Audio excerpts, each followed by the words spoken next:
आज हम डिस्कस करने जा रहे हैं आईपी यूनिवर्सिटी के अंदर एमसीए कोर्स का कंप्लीट एडमिशन प्रोसेस। इससे पहले मैं काफ़ी सारी यूनिवर्सिटीज़ को कवर कर चुका हूं, लाइक दिल्ली यूनिवर्सिटी, जेएनयू, और अपकमिंग टाइम में मैं आपको बीएचयू के लिए भी एडमिशन प्रोसेस लेके आने वाला हूं। सीयूटी पीजी को लेकर भी मैंने एमसीए के लिए काफ़ी सारी वीडियोस आप लोगों के लिए बनाए, तो चैनल को फॉलो करके जरूर रखो यार, सब्सक्राइब करके रखो। आप लोगों को बहुत सारी इन्फॉर्मेटिव वीडियोज़ मिलती रहेगी इन फ्यूचर। अब हम डिस्कस करते हैं कि हमारे पास एमसीए करने के लिए आईपी यूनिवर्सिटी में एडमिशन प्रोसेस क्या रहता है, एलिजिबिलिटी क्राइटेरिया, कंप्लीट डिटेल्स आप लोगों को आज इस वीडियो में मिलने वाली है। तो जल्दी से स्टार्ट करते हैं बिना टाइम वेस्ट करें हमारा ये वीडियो। सो देखिए, एमसीए कोर्स एक प्रोफेशनल कोर्स है और बीसीए के बाद मोस्टली स्टूडेंट्स इसके ऑप्शन ढूंढते हैं। और सबसे कह सकते हैं कि भाई जितनी भी स्टेट गवर्नमेंट यूनिवर्सिटी है, सेंट्रल यूनिवर्सिटी है, ना तो वहाँ पे बीसीए कोर्स को ज़्यादा इंपॉर्टेंस दी जाती है, ना ही एमसीए दी जाती है, बल्कि इन स्टूडेंट्स को सबसे ज़्यादा ज़रूरत है।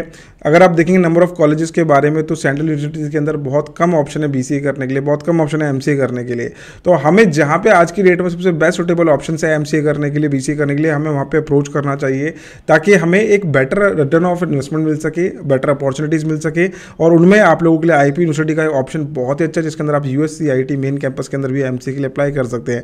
एलिजिबिलिटी क्राइटेरिया के बारे में बात कर लेते हैं सबसे पहले। तो देखिए, एलिजिबिलिटी क्राइटेरिया बिल्कुल वैसे ही रहने वाला है, जहाँ पे आप लोगों को हर जगह यही देखने को मिलने वाला है कि आप लोगों के पास ग्रेजुएशन के अंदर बीसीए बीएससी कंप्यूटर साइंस होना चाहिए। दूसरी कंडीशन उन्होंने ये भी रखी है, अगर आपके पास भाई बीएससी कंप्यूटर साइंस नहीं था, बीसीए नहीं था, तो अब अगर आप बीएससी इंफॉर्मेशन टेक्नोलॉजी से हो, बीवॉक सॉफ्टवेयर इंजीनियरिंग से, तो भी आप अप्लाई कर सकते हैं। साथ में बैचलर डिग्री है अगर आपके पास, जिसमें आपने मैथमेटिक्स पढ़ा हो, स्टैटिस्टिक्स पढ़ा हो क्लास 12th के लेवल पे या ग्रेजुएशन लेवल पे, तो भी आप यहाँ पे एडमिशन के लिए एमसीए कोर्स के अंदर अप्लाई कर सकते हैं। 50% आप लोगों की ग्रेजुएशन के अंदर होना कंपलसरी है, 45 जो है रिजर्व कैटेगरी के लिए यहाँ पे रखा गया है। एडमिशन क्राइटेरिया के बारे में बात कर लेते हैं। तो यहाँ पे आपके पास एमसीए का जो एडमिशन है निमसेट के स्कोर पे लिया जाएगा, उसके बाद सीट वैकेंट रहती है तो सीईटी के बेसिस पे लिया जाएगा, देन सीट रह जाती है तो सीयूटी के बेसिस पे आप लोगों को यहाँ पे एडमिशन मिल सकता है। बट वो भी तभी मिलेगा जब आप लोगों की जो है सीट वैकेंट है। उसके लिए क्राइटेरिया आप ये समझ के चलो कि भाई निमसेट पहली प्रायोरिटी होने वाली है आईपी यूनिवर्सिटी की, उसके बाद ही आप लोगों को जो है सीईटी बेस्ड एडमिशन मिलते हैं। तो अब आगे की तरफ देखते हैं कि भाई क्या सिनेरियो रहने वाला है। सिलेक्शन प्रोसेस एक बार और अच्छे से एक्सप्लेन करता हूँ ताकि आप लोगों को कोई डाउट ना रहे। ये चीज़ अभी हुई है, पिछले साल हुई है आप लोगों के साथ। पहले यहाँ पे सिर्फ और सिर्फ आप लोगों का निमसेट के बेसिस पे एडमिशन था और सीईटी के बेसिस पे था। ये थर्ड जो सीयूटी को इंट्रोड्यूस करा है, इसके सामने कंडीशन लगाई है, only if the seats are vacant. Vacant seat का ही सारा फंडा है। और यहाँ पे जो टॉप कॉलेजेस है, टॉप यूनिवर्सिटी में अगर आप एडमिशन लेते हो यूएससीआईटी में, तो भाई निमसेट का स्कोर ही लगा के चलो, उसी के बेसिस पे एडमिशन ले पाओगे। सीईटी से बहुत कम चांसेस होते हैं। अब सीईटी क्या है? कॉमन एंट्रेंस टेस्ट है जो कि आईपी यूनिवर्सिटी खुद का कंडक्ट कराता है। बहुत बार क्या होता है, निमसेट के स्कोर के बेसिस पे सारी सीट्स फिल नहीं हो पाती है और कुछ सारे स्टूडेंट्स को पता नहीं होता, कुछ स्टूडेंट को पता नहीं होता कि भाई हमारे पास जो है सीईटी का भी जो है निमसेट का भी ऑप्शन था एडमिशन के लिए, तो उनके लिए यहाँ पे सीईटी बेस्ड एडमिशन रखे जाते हैं। आई होप ये पॉइंट क्लियर है आपका। सबसे पहले आप लोगों को फिल करना होगा 1500 रुपीज़ का एप्लीकेशन फॉर्म, और जो स्टूडेंट निमसेट के बेसिस पे अप्लाई कर रहे हैं उनको भी ये जो है 1500 रुपये का एप्लीकेशन फॉर्म फिल करना होता है। जो स्टूडेंट सीईटी बेसिस पे अप्लाई करेंगे वो भी इसके लिए 1500 रुपये का एप्लीकेशन फॉर्म फिल करेंगे। देन आपका एक एडमिट कार्ड रिलीज होता है। एडमिट कार्ड सिर्फ उस स्टूडेंट को मिलेगा जो सीईटी के बेसिस पे अप्लाई कर रहा है। देन उनका एक एंट्रेंस एग्जाम होता है जिसको हम बोलते हैं आईपीयूसीटी। आईपीयूसीटी के बाद आप लोगों को एक रैंक अलॉट करा जाता है। उस रैंक के बेसिस पे आप लोगों की काउंसलिंग होती है। अब यहाँ पे दो तरीके के रैंक होते हैं आपके पास, एक होता है सीईटी स्कोर वाला रैंक और एक होता है निमसेट का रैंक। ठीक है, ये दो आप लोगों के पास रैंक होते हैं। दोनों की काउंसलिंग जो है पहले कैसे चलती है, पहले निमसेट वालों की काउंसलिंग कराई जाती है। काउंसलिंग क्या होता है, इनको चॉइसेस दी जाएगी कि भाई आपको नंबर 1 पे कौन सा कॉलेज रखना है, 2 पे कौन सा रखना है, 3 पे कौन सा रखना है, 4 पे कैसे रखना है। इस तरीके से भाई एक प्रॉपर एक काउंसलिंग की शीट मिलती है प्रेफरेंसेस फिल करने के लिए। स्टूडेंट जैसे जैसे ये शीट फिल होती जाएगी आप लोगों की जो है नंबर ऑफ सीट्स कम होती चली जाती है। ठीक है, उसके बाद जब सीट वैकेंट रह जाती है देन उसका राउंड 2 स्टार्ट होता है हमारा, मतलब काउंसलिंग हमारा दूसरा फेज आता है काउंसलिंग का, जिसमें सीईटी बेस्ड जो है एडमिशन लिए जाते हैं। उनके साथ भी सेम सिनेरियो होता है, बट फर्क इतना होता है पहले वाले राउंड के अंदर ज़्यादा सीट्स भरी होती है और सेकंड सेशन के अंदर जब हमारा सीईटी बेस्ड होता है नंबर ऑफ सीट्स कम हो जाती है। फाइन।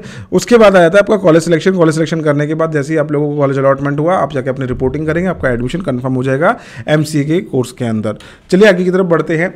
जो स्टूडेंट सीईटी के लिए ऑप्ट करेंगे उनके पास 4 सेक्शन पूछे जाते हैं एग्जाम के अंदर। पहला होता है इंग्लिश लैंग्वेज कॉम्प्रहेंशन, दूसरा होता है लॉजिकल रीजनिंग, तीसरा होता है मैथमेटिक्स, क्लास 12th लेवल तक का मैथमेटिक्स होता है ये। 25% आप लोगों का कंप्यूटर अवेयरनेस जो है पूछा जाता है निमसेट के एग्जाम के अंदर। अभी कंप्यूटर जो स्टूडेंट भाई बैकग्राउंड रखते हैं अपना बीसीए वाला और जो कह सकते हैं कि बीएससी वाला रखते हैं, वो स्टूडेंट्स पर थोड़ा अच्छा मार्क्स अपना स्कोर कर लेते हैं। जिन स्टूडेंट के पास कंप्यूटर्स नहीं था, मैथमेटिक्स था, उनको एक एडवांटेज यहाँ पे मिल जाती है। लेकिन जो कंप्यूटर अवेयरनेस है ये बहुत ही डिफरेंट होता है आप लोगों के जो आप अपने बीसीए में पढ़ते हो उससे भी अलग होता है। आपने शायद बीसीए के लिए जब तैयारी करी होगी तब शायद आपने कभी पढ़ा होगा। तो ये अवेयरनेस जो है फंडामेंटल्स होते हैं, थ्योरेटिकल होता है और इसमें कुछ इंपॉर्टेंट टॉपिक्स होते हैं जो आपको प्रिपेयर अपने करने होते हैं। और इसकी प्रिपरेशन के लिए हायर एजुकेशन के पास आपके लिए एक बहुत ही अच्छा जो है ऑप्शन अवेलेबल है प्रिपरेशन करने के लिए। आपको करना क्या होगा, डाउनलोड करनी है हायर एजुकेशन की एप्लीकेशन जो है प्ले स्टोर से। आपका लिंक भी मैं जो है नीचे डिस्क्रिप्शन में और कमेंट सेक्शन में पिन करूंगा, जिसमें हम complete preparation MCA entrance exam की करा रहे हैं। यहाँ पे आपके लिए एक स्पेशल डिस्काउंट भी चल रहा है जिसको अवेल करके आप यहाँ पे हमारे साथ जुड़ सकते हैं। हम इसके अंदर आपके निमसेट की भी, जामिया की भी, जेएनयू की, DU complete entrance exam preparation कराने वाले हैं एमसीए के लिए। और इसमें सबसे बढ़िया बात क्या है कि भाई हमारे करियर काउंसलर आपकी पूरी हेल्प करते हैं सीयूटी की प्रिपरेशन करने के अंदर, एमसीए की जो है सीईटी की प्रिपरेशन करने के लिए।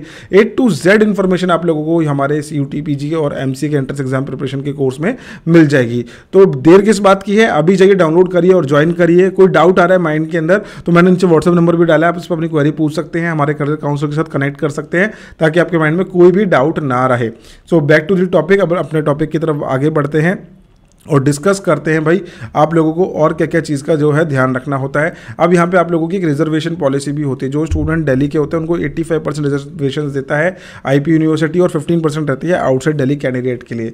यानी कि अगर एक क्लास के अंदर 100 स्टूडेंट्स है तो उसमें 85 सीट्स जो है मेजोरिटी में दिल्ली कैंडिडेट को दी जाती है और 15% सीट्स जो है आउटसाइड दिल्ली कैंडिडेट को दी जाती है। ठीक है, जब ये सीट फुल नहीं हो पाती, यानी कि अगर 85 सीट पूरे दिल्ली के नहीं भर पाए, 60 फिल कर चुके हैं और बच गए 15, तो वो भी आउटसाइड दिल्ली वालों को ऑफर कर दी जाती है। उसमें सभी को बराबर कर दिया जाता है, कोई आउटसाइड दिल्ली नहीं, कोई दिल्ली नहीं। तो ये आगे का प्रोसेस होता है, इसके बारे में भी हम ज़्यादा डिस्कशन नहीं करेंगे। बस रिजर्वेशन समझ के चलो, दिल्ली कैंडिडेट को कहीं ना कहीं यहाँ पे एडवांटेज मिलती है। अगर कोई स्टूडेंट है जिसका रैंक आ रहा है 7 और एक आउटसाइड दिल्ली का स्टूडेंट है जिसका रैंक आ रहा है 4, तो ये दोनों बराबर होते हैं। ठीक है, तो थोड़ा लो रैंक पे भी इन पे एडमिशन जो है आईपी यूनिवर्सिटी के अंदर स्टूडेंट्स को मिल जाता है। चलिए अब बात कर लेते हैं कौन कौन से कॉलेजेस के ऑप्शन हैं आपके पास अप्लाई करने के लिए इन IP university.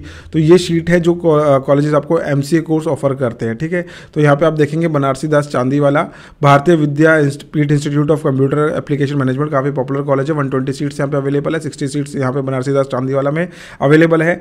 Jagannath gyms Rohini के अंदर आपके पास जो है 60 सीट्स अवेलेबल है फर्स्ट शिफ्ट में, सेकंड शिफ्ट में 60 सीट्स अवेलेबल है। Then comes to Vivekananda institute of professional VIPS भी बहुत पॉपुलर कॉलेज है, 120 सीट्स यहाँ पे अवेलेबल है।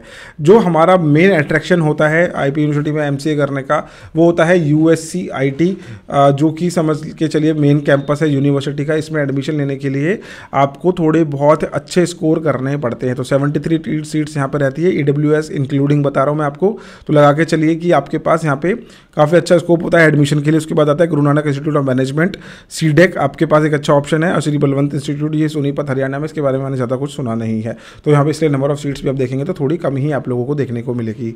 Now comes to the fee structure, तो अराउंड 1.4 लाख पर एनम आप लोगों का जो है फीस स्ट्रक्चर यहाँ पर रहता है, क्योंकि सेल्फ फाइनेंस इंस्टीट्यूट ज़्यादा है। ठीक है, सेल्फ फाइनेंस इंस्टीट्यूट्स मतलब कि जो है आईपी यूनिवर्सिटी से एफिलेटेड कॉलेजेस हैं। मेन कैंपस में अगर आपका एडमिशन होता है तो थोड़ा आप लोगों को जो है फीस के अंदर रिलैक्सेशन मिल जाता है। तो ये है इनका कंप्लीट एडमिशन प्रोसेस एमसीए का। आई होप आप लोगों को सारे डाउट्स क्लियर हो गए होंगे। माइंड में कोई डाउट आ भी रहा है तो भाई पूछ लेना कमेंट सेक्शन में। नीचे मैंने आपको व्हाट्सअप नंबर भी अपना पिन कर दिया, तो उस पर आप अपनी सारी डिटेल्स ले सकते हैं। एमसीए के एंट्रेंस एग्जाम प्रिपरेशन के लिए आज ही जुड़ जाइए हायर एजुकेशन के साथ, जिसमें हम डेली लाइव क्लासेस के थ्रू आप लोगों की प्रिपरेशन करा रहे हैं। तो मिलते हैं फिर नेक्स्ट वीडियो के अंदर। Bye bye, take care, thank you so much.